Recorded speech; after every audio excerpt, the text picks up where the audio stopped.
সকলকে স্বাগতম। জেলখানা ঘাট পার হয়ে নদীর এপারে আমরা জানতে পারি যে গতকালকে মারামারির জের ধরে এই নদীতে একজন নিখোঁজ হয়। সেই নিখোঁজের মরদেহ উদ্ধারে কিন্তু ফায়ার সার্ভিসের যে ডুবুরি টিম তারা কিন্তু কাজ করছেন, আমরা দেখতে পাচ্ছি।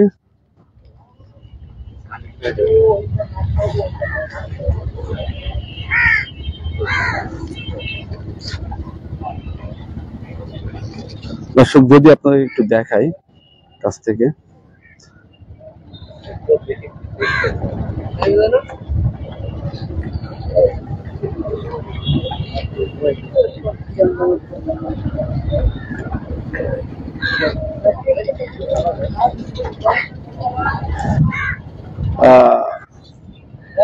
গতকাল কিন্তু এই স্থানে কিন্তু নিখোঁজ ব্যক্তির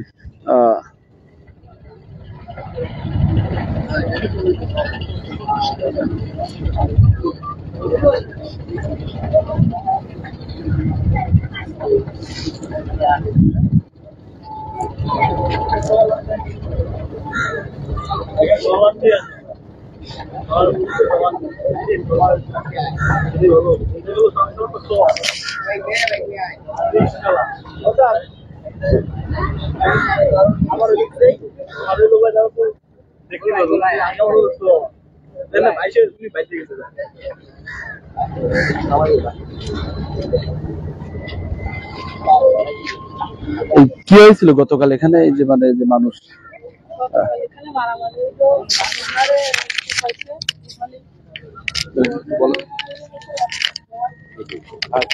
বলেন, এই যে মানুষকে খুঁজছে ইনি কি আসলে এখানে আছে এই নদীতে? সেটা সঠিক তো জানি না, বুঝতে পারছেন। কালকেরা আমরা তো ছিলাম না এখানে, কালকেরা এখান থেকে মারিছে যখন ওনারে মাথা দিয়ে, তখন উনি করেছে কি নদীতে ঝাঁপ দিছে। কি নিয়ে বাদিছে? মূলত কি নিয়ে বাদিছে তা তো জানি না আমি। কিনে টাকা নিয়ে বাদিছে খোঁজা হচ্ছে, তার মাথা দিয়ে রক্ত বেরোচ্ছে, সে নদীতে লাফ দিছে। জি। তারপরে তার কোনো না, তারপরে তারা সন্ধান পায়নি, তার বাইরে সন্ধান পায়নি দুজনে। ধন্যবাদ। দর্শক শুনছিলেন একজন, আমরা উৎসুক জনতার কাছে শুনছিলাম গতকালের ঘটনা। গতকালকে কষায়ের মাংস কাটা কেন্দ্রিক করে দুই পক্ষের একটা সংঘর্ষে, সেই সংঘর্ষে একজন নিহত হয় এবং নিহতের পক্ষের লোক কিন্তু এই অপর পক্ষকে দাহ করলে এই নদীতে তিনি আশ্রয়ের জন্য নদীতে লাফ দেন। তারপরে নিখোঁজ, সেই নিখোঁজ মরদেহ অথবা বেঁচে আছেন কিনা কিছুই এখনো জানা যায়নি, কিন্তু প্রাথমিকভাবে ধারণা করা হচ্ছে যে তার মরদেহ এখানে নদীতে থাকতে পারে। এর জন্য ফায়ার সার্ভিসের যে ডুবুরি টিম তারা কিন্তু উদ্ধারের জন্য কাজ করছেন, আপনারা দেখতে পাচ্ছেন। আমরা যদি নদীতে ড্রাইভটা একটু দেখাই আপনাদের।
দর্শক লোকেশনটি আবারও বলে রাখি, এটি কিন্তু জেলখানা ঘাট। জেলখানা ঘাটের সেনের বাজার যেটাকে বলে, সেনের বাজারের এই নদীর তীরবর্তী এলাকায়। এখানেই কিন্তু গতকালকে এক ব্যক্তি নদীতে আর কি লাফ দেয়, তারপর থেকে তার এখনো কোনো খোঁজ মেলেনি। পরবর্তীতে ফায়ার সার্ভিসের ডুবুরি টিম তার শনাক্তের জন্য কাজ করছেন। এবার কি করবি? এই এই পার্থ পার্থ ওখানে রেস্ট কর, এবার ইয়ে কর, লাগিয়ে দিচ্ছে তোলার পিছনে এখন তৈরি দিয়েছে। ফায়ার সার্ভিস ভাই, এখানে আপনাদের ঊর্ধ্বতন কর্মকর্তার সাথে একটু কথা বলতাম আমরা। একটু বলি আমরা, কাজ করছেন তারপরে বলেন একটু, কাজের মধ্যে একটু শুনি যে কি জানতে পারলেন আপনারা, কিভাবে আসলে মানুষ তো জানতে চায়, দর্শক তো জানতে চায়। আপনি তো জানেন আমরা ব্যবসা ইস্যু আপনার কিন্তু লাইভ দিচ্ছিলাম ওখানে, দর্শক তো জানতে চায় আসলে, একটু বলেন যে আসলে আপনার খুলে দে ওই পাশে বলে দেখবে। আসলে আমি যেটা জানতে পারছি যে এটা হলো গতকালকের দুর্ঘটনা। তো আজকে যখন সংবাদ পাই, আমি 4 সদস্য ডুবুরের টিম নিয়ে, আমি লিডার মোহাম্মদ সাইদুল ইসলাম, এই রূপসা জেলখানার এই পারে সেনের বাজারে এই দুর্ঘটনাস্থলে আসি এবং জানতে পারি যে একজন ভিকটিম নিখোঁজ আছে। সেই ভিকটিমকে তল্লাশি করার জন্য আমরা ডুবুরি দিয়ে সার্চ করছি। আপনারা জানেন যে রূপসা নদী অত্যন্ত খরস্রোতা, জোয়ার ভাটা নদী। আমাদের ধারণা যে এখানে নাই, তারপরেও আমরা চেষ্টা করছি আমাদের মতো করে আর কি, যদি থেকে থাকে ভিকটিমকে যদি আমরা উদ্ধার করে স্বজনদের হাতে উঠাই দিতে পারে, সেই আপ্রাণ চেষ্টাটাই আমাদের থাকবে আর কি। আর আচ্ছা, আমরা কিন্তু এর আগেও দেখেছি, আমরা আপনারা কয়েকবার ড্রাইভ দিয়েছেন এই নদীতে, কয়েকটি নিখোঁজের আপনারা কিন্তু সফল হয়েছেন। এই ক্ষেত্রে এটি কি দেখছেন আপনারা? আসলে এইটা কখন দুর্ঘটনা যেহেতু বলছে গতকালকে পড়ছে, তো আমরা তো পাশেই থাকি। আর এখন 999-এর যুগ, যদি কালকেই আমাকে মেসেজটা দিত তাহলে আমরা ভোরবেলায় এসে যত তাড়াতাড়ি পারি উদ্ধার কাজটা শুরু করতে পারতাম, ততটাই আমাদের জন্য ভালো হতো। যেহেতু এটা জোয়ার ভাটা নদী, হয়তো অনেক সময় হয়ে গেছে, হয়তো ভাটিতে নেবেও যেতে পারে, আবার জোয়ারে ওইদিকে উপরেও যাইতে পারে। তো এই ক্ষেত্রে আমরা এখন যেহেতু সময় বেশি হয়ে গেছে, সেই ক্ষেত্রে আমরা এখানে নাই বলে ধারণা করছি। তারপরেও আমরা চেষ্টা করতেছি যদি থেকে থাকে।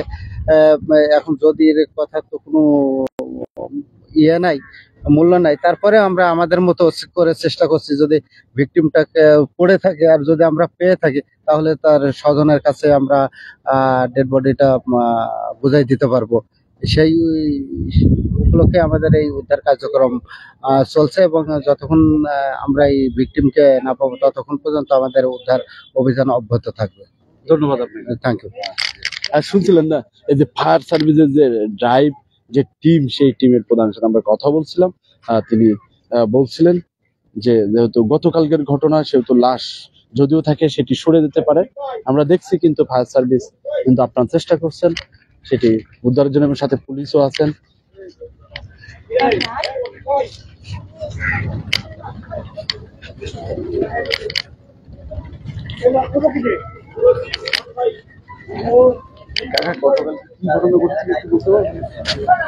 জানেন তো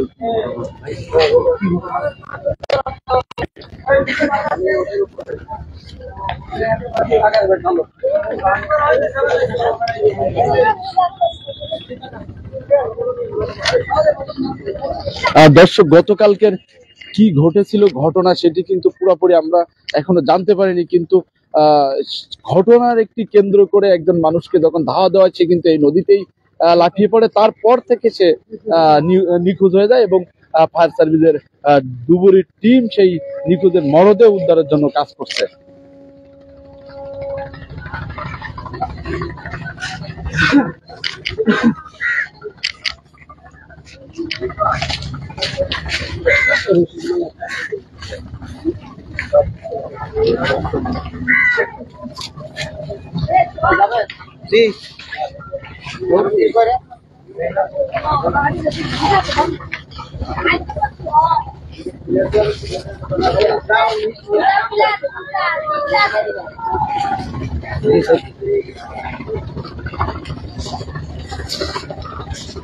দর্শক, অনেকেই ঘটনাটি জানার চেষ্টা করছেন, আমরাও আপনাদের মতো জানার চেষ্টা করছি। গতকাল কি ঘটেছিল আসলে পরিষ্কারভাবে আমরাও এখনো জানতে পারিনি। কিন্তু নিহতের পরিবার দাবি করছে যে গতকালকে ধাওয়া যখন দেওয়া হয় এই নদীতেই একজন ব্যক্তি লাফিয়ে পড়েন, তারপর থেকে তাকে আর খুঁজে পাওয়া যাচ্ছে না। সেজন্য ফায়ার সার্ভিস তার মরদেহ নদীতে আছে কিনা সেটির জন্য তারা অনুসন্ধান চালাচ্ছেন, আমরা এতটুকুই বলতে পারি।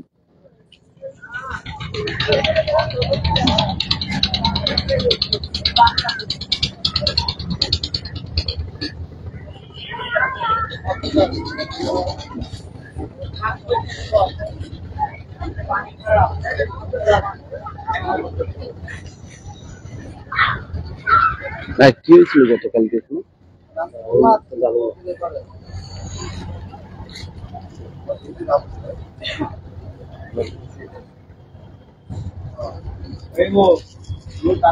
দর্শক, আমরা জানার চেষ্টা করছি গতকালকের ঘটনাটি আসলে যাকে খুঁজছে তাকে আপনারা কি কেউ চেনেন, যে আসলে কে এই ব্যক্তি? আপনারা দেখেননি না? কিন্তু আমরা যতটুকু জানতে পারি, গতকালকে মাংস বিক্রিকে কেন্দ্র করে একজন মাংস বিক্রেতা তার দোকানিকে কপিয়েছিলেন, তার সূত্র ধরেই কিন্তু গ্যাঞ্জামের সূত্রপাত ঘটে। তারপরে সেই কপানো ব্যক্তিকেই কিন্তু দাহ করে অপর পক্ষ। এক পর্যায়ে তিনি নদীতে লাফিয়ে পড়েন, তারপর থেকে তাকে আর খুঁজে পাওয়া যাচ্ছে না। এজন্য ফায়ার সার্ভিসের যে ডুবুরি টিম সেটি কিন্তু উদ্ধারের জন্য কাজ করছেন।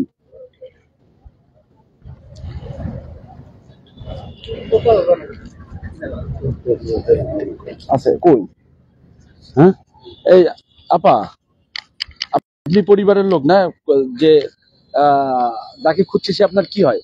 আমার মুন্ডাই হয়। ও, আসলে কি ঘটেছিল ঘটনাটা আবার একটু ক্লিয়ার করে বলুন তো, মানে কি নিয়ে বাবা ছিল গতকালকে? গতকালকে ওই গোশ নেই, মানে ওই ওনাকে ভিতরে কিনে কিনে মারামারি, এটা তো আমরা জানি না, বুঝছেন? মানে এটা গোশ ব্যবসায়ী। হয় হয়, গোশ ব্যবসায়ীর মধ্যে সেইগুলি মারামারি হয়েছে। আর আপনার এই যে কি হয়, আপনার নন্দাই মানে কি ননদের বর আর কি, জি, তাকে খুঁজে পাওয়া যাচ্ছে না। উনি নদীতে লাফ দিয়েছিল গতকালকে, ওনাকে কি মারছিল? জি, ওনাকে মারছিল, মেলা মারিল, কুপাইলো, মাথার হিন্দে কুপাইছে, দাফনায় কুপাইছে। তারপরে সে জান বাঁচাতে যায় নদীতে ঝাঁপ দিছে। কারা কুপাইছে? এটা কুপাইছে কারা বলতে পারেন? না, তো বলতে পারবো না। বুঝতে পারছেন কারা কুপাইছে? দর্শক, আপনারা বারবার জানার চেষ্টা করছেন, আমরাও কিন্তু বিষয়টি জানার চেষ্টা করছি যে আসলে কি ঘটেছিল। আমরা ভুক্তভোগী যে পরিবারের সাথে কথা বলছি, পরিবারও কিন্তু আমাদেরকে কোনো সদুত্তর দিতে পারছে না। যে কিন্তু গতকাল এই বাজারে, এই শ্যানের বাজারে কিন্তু মাংস বিক্রি করাকে কেন্দ্র করে একটি সংঘর্ষ হয়েছে। সংঘর্ষের এক পর্যায়ে একজন নিহত হয় এবং অপর পর্যায়ে আরেকজনকে ধাওয়া করলে এই নদীতেই তিনি জীবন রক্ষার্থে লাফিয়ে পড়েন। তারপর থেকে তাকে আর খুঁজে পাওয়া যাচ্ছে না। ফায়ার সার্ভিসকে তাৎক্ষণিক খবর দিলে ফায়ার সার্ভিস এসে এই ঘটনাস্থল পরিদর্শন করে তার মরদেহটি খোঁজার জন্য চেষ্টা করছেন।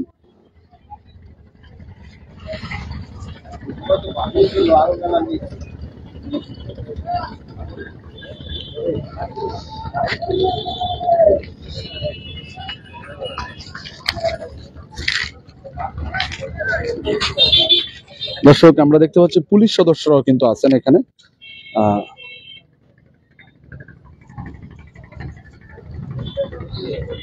এবং আমরা যখনই দেখি রূপসা নদীতে কোনো প্রকার দুর্ঘটনা এবং মরদেহ খোঁজার কাজেই কিন্তু ফায়ার সার্ভিস সর্বপ্রথম এগিয়ে আসে।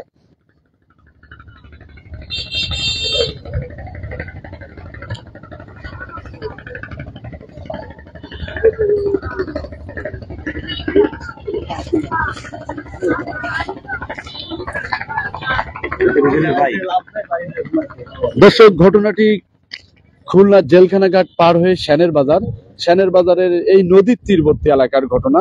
গতকালকে মাংস ব্যবসায়ীদের মধ্যে একটি সংঘর্ষের এক পর্যায়ে একজন নিহত হয়, কিন্তু অপর পক্ষকে ধাওয়া দিলে আহত অবস্থায় নদীতে একজন লাফিয়ে পড়েন এবং তার মরদেহটি খুঁজে পাওয়া যাচ্ছে না এবং সবাই ধারণা করছে প্রাথমিকভাবে তিনি মারা গেছেন। এজন্য ফায়ার সার্ভিস তার মরদেহটি খুঁজছে। আসলে এখনো কেউই শনাক্ত করতে পারেনি যে জীবিত অবস্থা আছেন নাকি মৃত অবস্থা আছেন, কিন্তু এই নদীতে লাফিয়ে পড়ছিল এটি সবাই দেখছিলেন। তারপর থেকে তাদের আর কোনো খোঁজ মিলছে না। কেউ বলছে ওইদিকে উঠে গেছে, কেউ বলছে উঠেনি। বিভিন্ন ধরনের আমরা বিভিন্ন তথ্য পাচ্ছি, কিন্তু আসলে সঠিক তথ্য আমাদেরকে দিচ্ছে না, আমরা আপনাদেরকে দিতেও পারছি না, কিন্তু আমরা চেষ্টা করছি সঠিক তথ্য সংগ্রহের জন্য।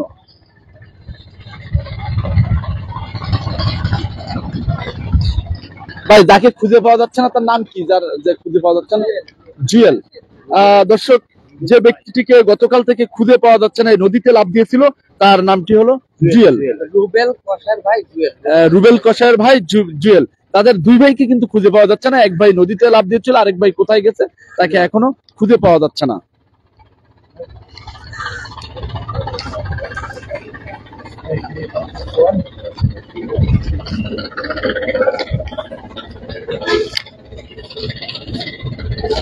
দর্শক, খুলনা প্রতিদিন লাইভে এতক্ষণ যারা যুক্ত ছিলেন সকলকে আবারও ধন্যবাদ জানাচ্ছি, এবং খুলনা শহরের সব চলমান ঘটনা পেতে আমাদের খুলনা প্রতিদিনের চোখ রাখুন, এবং খুলনা প্রতিদিন লাইভ পেজটি ফলো দিয়ে রাখুন।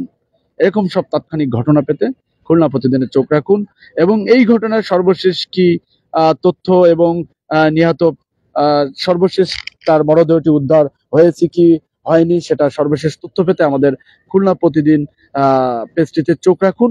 সর্বশেষ আপডেট আমরা খুলনা প্রতিদিনে প্রকাশ করব। তো সবাই ভালো থাকবেন, সুস্থ থাকবেন, নিরাপদে থাকবেন। আল্লাহ হাফেজ।